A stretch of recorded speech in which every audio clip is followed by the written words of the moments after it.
دنیا میں جہالت اس لیے نہیں بڑھ رہی کہ دنیا میں علم کی کمی ہے، بلکہ دنیا میں جہالت اس لیے ہے کہ ہم لوگ اب گفتگو جیتنے کے لیے کرتے ہیں، کتابیں روب جھاڑنے کے لیے پڑھتے ہیں اور سوال خود کو عقل مند دکھانے کے لیے کرتے ہیں۔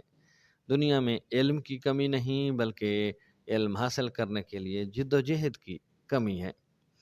جی ہاں، یہ بات درست ہے کہ دنیا میں جہالت روز بروز بڑھ رہی ہے۔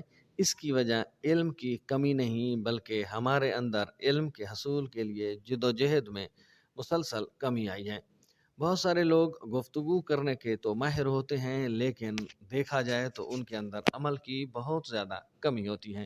کتابیں اب اس لیے نہیں پڑھی جاتی کہ علم حاصل کیا جائے اور ان سے زندگی میں بدلاؤ لایا جائے، بلکہ لوگوں کو متاثر کرنے کے لیے اور دوسروں کو روب جھاڑنے کے لیے کتابیں ہم پڑھتے ہیں، اور بہت ساری باتیں ہم لوگوں سے اس لیے پوچھتے ہیں کہ خود کو عقل مند ثابت کر سکیں کہ ہمیں بہت ساری چیزوں کا پتہ ہے اور ہم بہت ساری چیزیں جاننے کی کوشش کرتے ہیں۔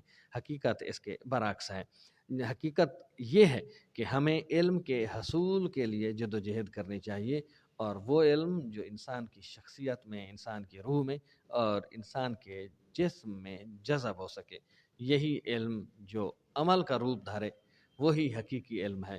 وہ علم جو عمل کا روپ نہ دھار سکے، جو آپ کے کردار میں تبدیلی نہ لا سکے، جو آپ کی شخصیت کے اندر ڈیولپمنٹ نہ لا سکے، جو آپ کی شخصیت پرسنالٹی کو ڈیولپ نہ کر سکے، وہ علم کسی کام کا نہیں۔